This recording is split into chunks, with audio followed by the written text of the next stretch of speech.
Dik li kienet sena skolastika għal kollox differenti minn dawk tas-soltu ingħalqet b'mod uffiċjali it-tlieta meta ġew pubblikati r-riżultati tal-Metzek għal madwar 4,000 student. Din hija l-ewwel darba minn kemm ilhom isiru l-eżamijiet tal-Metzek li dawn ma sarux b'mod normali minħabba s-sena sfrattata hekk kif l-iskejjel ingħalqu f'Marzu bħala parti mir-restrizzjonijiet marbuta mal-pandemija tal-COVID-19.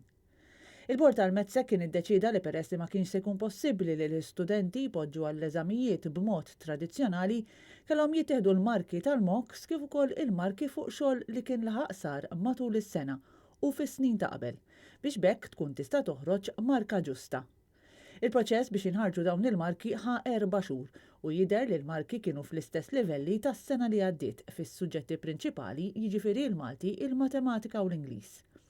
Il-Metzek kellu joħroġ marki fuq eżamijiet f'total ta' 42 suġġett għal studenti minn 45 skola differenti li jinkludu 16 skola tal-Istat, 22 skola tal-Knisja u 7 skejjel indipendenti. 77.1% tal-istudenti kollha għaddew mill-Malti u mill-Matematika, filwaqt li ftit anqas għaddew mill-Ingliż bil-perċentwal ta' dawk li fallew f'din il-lingwa ikun ta' 33.5%. L-istudenti li mhumiex sodisfatti bil-marka li ngħatatilhom jistgħu jpoġġu għall-eżami f'Settembru u wieħed jista' japplika bejn 17 u l-24 ta' Lulju.